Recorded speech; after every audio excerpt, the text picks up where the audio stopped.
धन्यवाद अध्यक्ष महोदय। मी स्नेहा दुबे पंडित माननीय महामहिम राज्यपाल महोदयांच्या अभिभाषणाला समर्थन देण्यासाठी आणि त्यावर माझे मत मांडण्यासाठी उभी आहे। अध्यक्ष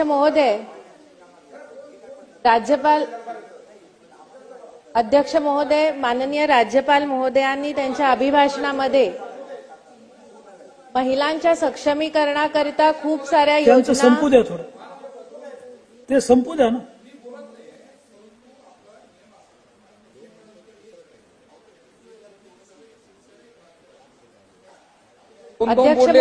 कधी बोलणार आहे अध्यक्ष महोदय, राज्यपालांच्या अभिभाषणामध्ये त्यांनी महिला सक्षमीकरणाच्या खूप योजनांचा उल्लेख केला आणि मला आज त्यांचं अभिनंदन करून आभार मानून मला एक मत मांडावंसं वाटते अध्यक्ष महोदय की आपल्या महाराष्ट्र विधानसभेमध्ये 288 पैकी केवळ 22 ह्या महिला लोकप्रतिनिधी आहेत अध्यक्ष महोदय। आणि गेले 4.5 तास आपण इथे राज्यपालांच्या अभिभाषणावरती चर्चा करतोय, परंतु आत्ता कुठे एका महिलेला संधी मिळते आहे आणि त्यामुळे मी विनंती करते अध्यक्ष महोदय की महिलांना प्राधान्य नाही, किमान समान संधी तरी देण्यात यावी आणि मला आशा आहे की अशी संधी आपल्या ह्या लोकाभिमुख महाराष्ट्राच्या शासनामध्ये आणि या विधानसभेमध्ये महिलांना मिळेल। अध्यक्ष महोदय,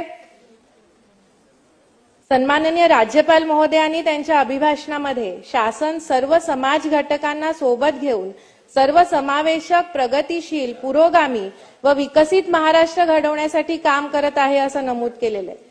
शासन लोकाभिमुख होण्यासाठी अनेक उल्लेखनीय उपक्रम राबवत आहे, त्याबद्दल मी शासनाचे अभिनंदन करते व मनापासून आभार मानते। शासनाने नागपूर गोवा शक्तीपीठ द्रुतगती मार्गाचे बांधकाम हाती घेण्याचा निर्णय घेऊन त्याजोगे धार्मिक स्थळे आणि तीर्थस्थळे जोडण्याचा संकल्प केला आहे। अध्यक्ष महोदय, माझ्या वसई मतदारसंघामध्ये आणि बाजूच्या 4 मतदारसंघांमध्ये तुंगारेश्वर, पाणजू बेट, वसई किल्ला, निर्मळ शंकराचार्याचं मंदिर, तलाव, अर्नाळ्याचा किल्ला, वाघोली जवळचा बौद्ध स्तूप, जीवदानी मंदिर, गणेशपुरी, वज्रेश्वरी, ढाणूसी महालक्ष्मी मंदिर अशी अनेक धार्मिक स्थळे, धार्मिक तीर्थस्थळे आणि ऐतिहासिक स्थळे आहेत अध्यक्ष महोदय। मी या निमित्ताने शासनास विनंती करते की या सगळ्या ऐतिहासिक स्थळांना आणि धार्मिक स्थळांना जोडून एक सुंदर पर्यटनाचा असा विकास आराखडा तयार करण्यात यावा आणि त्यासाठी शासनाने प्रयत्न करावे।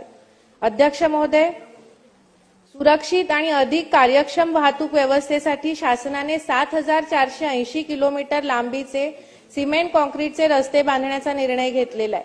शासनाच्या या विकासोन्मुख दूरदृष्टीच्या धोरणाचे मी स्वागत करून शासनाचे अभिनंदन करते आणि भविष्यामध्ये नाशिक येथे होणाऱ्या कुंभमेळ्याच्या मार्गावर असणाऱ्या चिंचोटी भिवंडी या गुजरात मुंबई महामार्गाला जोडणाऱ्या नाशिक महामार्गाला जोडणाऱ्या ह्या चिंचोटी भिवंडी मार्गाचे काम हे अनेक वर्षांपासून रखडलेले आहे, तर या कामास गती मिळण्याची विनंती मी शासनाला करते अध्यक्ष महोदय।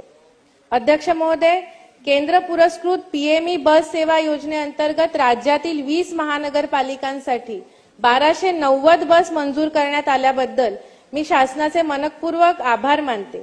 या बसेसमधील 100 बसेस माझ्या वसई मतदारसंघातील वसई विरार महानगरपालिका क्षेत्राला सुद्धा मिळणार आहे। अध्यक्ष महोदय, वसई विरारमध्ये सध्या पार्किंगचा प्रश्न या प्रश्नाने खूप उग्र रूप धारण केलेला आहे आणि नायगाव, वसई, नालासोपारा आणि विरार या रेल्वे स्टेशनच्या बाहेर एसटी डेपोचे जागा ज्या आहेत त्या पब्लिक प्रायव्हेट पार्टनरशिप या तत्वावरती जर डेव्हलप केल्या तर महानगरपालिकेच्या बसेस सोबतच खासगी वाहनांना सुद्धा पार्किंगची व्यवस्था उपलब्ध होईल आणि एसटी महामंडळाला सुद्धा महसूल उपलब्ध होईल। त्यामुळे अशा प्रस्तावाचा विचार करून लवकरात लवकर ही पार्किंगची आणि व्यवस्था करावी अशी मी विनंती करते अध्यक्ष महोदय। राज्यामध्ये नगरोत्थान महाअभियान प्रभावीपणे राबवण्याचे आणि पाणी पुरवठा मलनिस्सारण प्रकल्प 2 वर्षात पूर्ण करण्याचा संकल्प शासनाने केलेला आहे। या निमित्ताने मी असं निदर्शनास आणू इच्छिते की वसई विरार शहर महानगरपालिकेमध्ये 15 वर्ष झाली एकही मलनिस्सारण प्रकल्प किंवा एसटीपी प्रकल्प सुरू नाहीये आणि या निधी अभावी हे नवघर माणिकपूर झोन 6 मधले प्रकल्प प्रलंबित आहेत. तर या प्रकल्पांसाठी निधी मंजूर करून लवकरात लवकर यास गती द्यावी. अध्यक्ष महोदय. बसायला कोणी आहे? अध्यक्ष महोदय, शासन राष्ट्रीय शैक्षणिक धोरण 2020 ची अंमलबजावणी करत असल्याचे माननीय महामहिम राज्यपाल महोदयांनी त्यांच्या अभिभाषणात नमूद केले. केंद्र शासनाने मंजूर केलेले हे धोरण प्रवेश, समन्याय, गुणवत्ता, परवडणे आणि उत्तरदायित्व या 5 स्तंभांवर आधारित आहे. मात्र माझ्या मतदारसंघामध्ये वसई विरार शहर महानगरपालिकेला 15 वर्ष होऊन सुद्धा एकही शाळा महानगरपालिकेची नाही किंवा जिल्हा परिषदेच्या शाळा ह्या आमच्यावर पैशाचा बोजा पडेल या मानसिक धारणेने त्या शाळा अजूनही महानगरपालिकेला हस्तांतरण झालेलं नाहीये. तर ह्या संदर्भामध्ये महानगरपालिकेने हे शिक्षणाचं उत्तरदायित्व स्वीकारून लवकरात लवकर तिथे शाळा सुरू करण्यात याव्या आणि त्यासाठी शासनाने महानगरपालिकेला निर्देश द्यावेत अशी मी विनंती करते. अध्यक्ष महोदय. अध्यक्ष महोदय, आज 5 मार्चचा दिवस आहे आणि आजचा दिवस हा वसईकरांसाठी खूप भावनिकदृष्ट्या महत्वाचा दिवस आहे. वसईचा हरित पट्टा टिकवण्यासाठी, वसईची गावं टिकवण्यासाठी वसईतल्या लोकांनी 15 वर्षापूर्वी एक आंदोलन सुरू केलं होतं आणि याच दिवशी तत्कालीन त्यावेळेच्या काँग्रेस सरकारने या आंदोलकांवरती अमानुष लाठीचार्ज केला होता. या लाठीचार्जमध्ये मी स्वतः आंदोलनामध्ये सहभागी होती. माजी आमदार विवेक पंडित यांनी या आंदोलनाचं नेतृत्व केलं होतं आणि त्यावेळेच्या जखमा जरी भरल्या असतील तरी वसईच्या लोकांच्या मनावरती त्या जखमा अजूनही जिवंत आहेत. अध्यक्ष महोदय, आणि मला या निमित्ताने आज सांगावंसं वाटतंय की महाराष्ट्र सरकार हरित आच्छादन वाढवण्यासाठी प्रयत्नशील आहे. तसंच वसईचा हरित पट्टा सुरक्षित ठेवण्यासाठी महाराष्ट्र सरकारने पावलं उचलावी. तिथे काही महत्वाचे निर्णय घेणे गरजेचं आहे. उदाहरणार्थ वसईतल्या हरित पट्ट्यामधला FSI कमी करणं, तिथल्या वाड्या शेतांमधल्या पिढ्यानपिढ्याची असणारी घरं अधिकृत करणं, तिकडच्या शेतीला संरक्षण देणं आणि बावखळांचं संवर्धन करणं अशा प्रकारचे महत्वाचे निर्णय जर तिथे घेण्यात आले तर तिथला हरित पट्टा संरक्षित राहू शकतो. आणि ह्यासाठी मी विनंती करते सरकारला की काहीही करून वसईचा हरित पट्टा संरक्षित ठेवण्यासाठी शासनाने पावलं उचलावीत आणि मला आशा आहे की तशी पावलं उचलली जातील. अध्यक्ष महोदय, महामहिम राज्यपालांनी भारताच्या संविधानाला 75 वर्ष पूर्ण झाल्याच्या निमित्ताने घर घर संविधान हा कार्यक्रम सुरू केला आहे. संविधानाने प्रदान केलेले मूलभूत अधिकार, विशेषतः सन्मानाने जगण्याचा अधिकार देशातील प्रत्येक नागरिकाला प्राप्त होण्यासाठी देशातील आणि राज्यातील सरकारची वाटचाल सुरू आहे.